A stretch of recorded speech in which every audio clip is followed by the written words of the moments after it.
بچے اس کہانی کو اپنے رزق پر دیکھیں۔ یہ کہانی ہندوستان کے شہر پونا سے 150 کلومیٹر ایک گاؤں کی ہے۔ یہ کہانی بالکل سچی کہانی ہے۔ رات کے اندھیرے کا اپنا ہی جادو ہوتا ہے۔ ہر طرف خاموشی، بس ہوا کی ہلکی ہلکی سی گدگدی۔ گاؤں کے کنارے پر ایک پرانا ویرانہ سا میدان۔ اسی میدان کے بیچ میں ایک زنگ آلود اور پرانا جھولا لٹکا ہوتا ہے جو کہ لوہے کا ہوتا ہے اور اس کی زنجیریں ایک دم کالی ہوتی ہیں۔ زنگ کی وجہ سے گاؤں والے اس جھولے کا نام بھوتیا جھولا رکھ دیتے ہیں۔ بچپن سے ہی یہی کہانی وہاں کے بچے سنتے آتے ہیں کہ آدھی رات کو یہ جھولے پر کوئی بیٹھتا ہے یا یہ جھولا خود بخود ہلنے لگتا ہے اور کہتا ہو جیسے کہ آؤ جھولو تمہیں مزہ آئے گا۔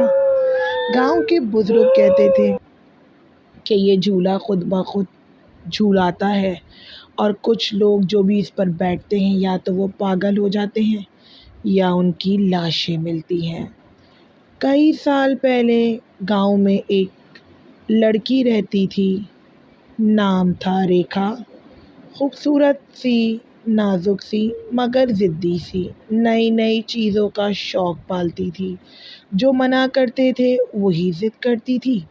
ایک دن دوستوں نے اسے بھوتیا جھولے کی کہانی سنائی تو ریکھا ہنستے ہوئے بولی، کہانیاں مت سناؤ، یہ سب بکواس ہوتی ہے۔ دوستوں نے ڈر کر کہا، ریکھا وہاں مت جانا، مگر ریکھا نے تو جیسے ٹھان ہی لی تھی اور ضدی تو شروع سے ہی تھی۔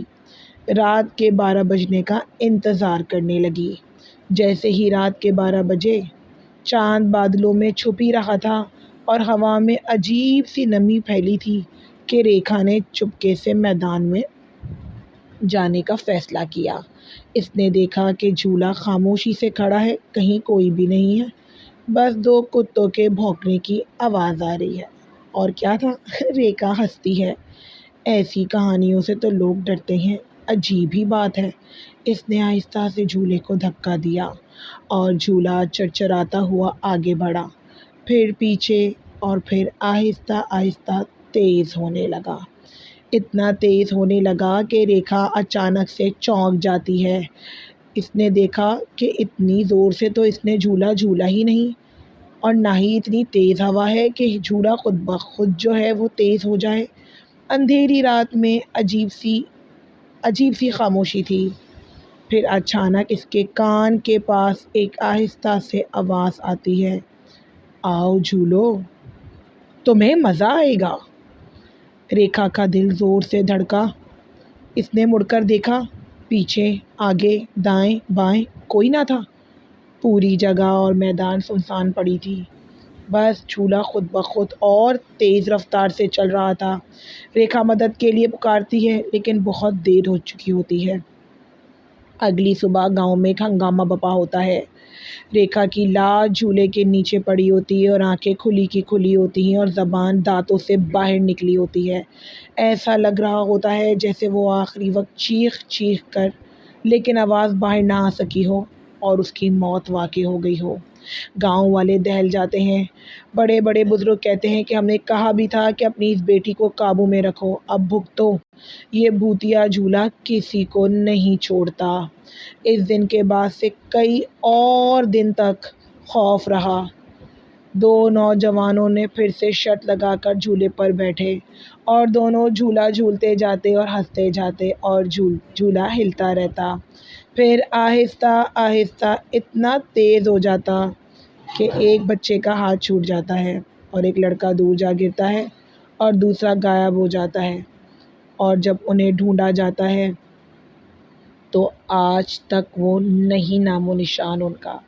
کچھ ماں باپ تو یہ تک کہتے ہیں کہ جھولے کے نیچے بچوں کی ہنسی کی آواز آتی ہے، جیسے کوئی کھیل رہا ہو، جیسے کوئی بچہ رو رہا ہو یا صرف کوئی زنجیر کی سی آواز۔ لیکن یہ آوازیں عام نہیں ہیں، آج بھی محسوس ہوتی ہیں۔ ایک بار ایک بزرگ نے کہا کہ کیوں نہ ہم اس کا علاج کریں اور اس جھولے کا کوئی نہ کوئی حل ڈھونڈیں۔ تو ایک تانترک لایا جاتا ہے اور اس کو تمام باتیں بتائی جاتی ہیں، گھنٹوں گھنٹوں پرانی باتیں بتائی جاتی ہیں، اور جھولے کے نیچے کھدائی شروع ہی کی جاتی ہے تو وہاں چھوٹی چھوٹی ہڈیاں ملتی ہیں، جیسے یوں کہہ لو کہ یہ بچوں کی ہو۔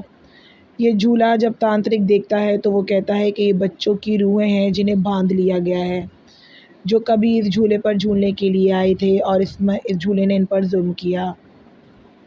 بچوں کی ہڈیاں اسی جھولے کے نیچے سے ملتی ہیں اور اب یہ جھولا ایک لعنتی جھولا ہے۔ تانترک نے کافی منتر پڑھے، دیے جلائے، کئی راتوں تک چلا تک کیا۔ گاؤں والے سمجھے کہ جھولے کی لعنت ختم ہو گئی، لیکن کافی دن گزرنے تک تو کوئی نہیں آیا جھولے کے پاس۔ لیکن پھر کیا تھا، کچھ ہی دن گزرے تھے، لیکن کیا پتہ تھا کہ پھر جھولا خود بخود ہلنے لگتا اور ایک اور آواز آتی، آؤ جھولو، تمہیں مزہ آئے گا۔ تانترک بھی ڈر گیا اور الٹا سیدھا دوڑا، یہاں تک کہ اس گاؤں کو چھوڑ گیا۔ آج بھی گاؤں کے لوگ یہی بات کہتے نظر آتے ہیں کہ رات کے 12 بجے وہاں مت جانا۔ جھولے کی زنجیریں اب بھی بجتی ہیں، کبھی بچے ہنستے ہیں، کبھی عورت گاتی ہے، تو کبھی خاموش سی خاموشی جو انسانوں کو اپنی طرف کھینچتی ہے، جیسے پھر یہی کہتی ہو، آؤ جھولو، تمہیں مزہ آئے گا۔ کہانی یہیں ختم نہیں ہوتی دوستو۔ جو بھی اس جھولے کو دیکھتا ہے، ایسا لگتا ہے جیسے کہ اس جھولے میں کوئی کشش ہے، یا ایسی مقناطیسی کشش جو ہر انسان کو اپنی طرف کھینچتی ہے، یا کوئی ایک ایسی طاقت جو انسان کو اپنے پاس بلاتی ہے۔ اگر آپ بھی یہی گاؤں گئے ہیں اور آدھی رات کو اسی جھولے کے قصے سنے ہیں تو آپ بھی رک جانا، ورنہ اگلی لاش بھگوان نہ کرے ہو سکتا ہے آپ کی بھی ہو۔ یہ جھولا آج بھی پونا کا ہی گاؤں اس گاؤں کو کہا جاتا ہے، کیونکہ پونا سے یہ 150 کلومیٹر دور ہے۔ آج بھی وہاں کے لوگ اس جھولے سے دور رہتے ہیں، یا یہ کہنا غلط بات نہ ہی ہوگی کہ جو بھی لوگ نئے گاؤں میں بھی آتے ہیں، سب سے پہلا چرچا کا باعث یہی جھولا ہوتا ہے۔ بڑے بڑے سادھو، بڑے بڑے تانترک، بڑے بڑے مولوی آئے، لیکن سب ناکام۔ تو دوستو، آپ بھی اپنے علاقے میں ہونے والے ایسے واقعات جو کہ کسی نہ کسی چیز کی وجہ سے مشہور ہیں اور آج تک دنیا ان سے ڈرتی ہے، وقت گزرتا جاتا ہے، کہانی پرانی ہوتی جاتی ہے، لیکن خوف بڑھتا جاتا ہے، تو پھر اگر آپ کے بھی علاقے میں کوئی ایسا واقعہ جو آج تک سنا جاتا ہو اور ڈرایا جاتا ہو، کامنٹ میں ضرور بتائیے گا۔ نہیں کیا ہے اب تک خوفستان کو سبسکرائب تو لازمی کر دیجیے گا اور بیل آئیکن کو دبا دیجیے گا۔ کیسی لگی آپ کو اس بھوتیا جھولے کی کہانی، ہمیں کامنٹ سیکشن میں لازمی بتائیے گا، اور یہ بھی بتائیے گا کہ کیا آپ نے بھی یہ کہانی سنی ہے، یا آپ بھی اسی گاؤں کے ارد گرد رہتے ہیں جہاں یہ بھوتیا جھولا آج بھی لوگوں کو بلاتا ہے، یا یہی کہنا برا نہیں ہوگا کہ یہ لوگوں کو آواز دیتا ہے، آؤ جھولو، مزہ آئے گا، مزہ آئے گا، مزہ آئے گا۔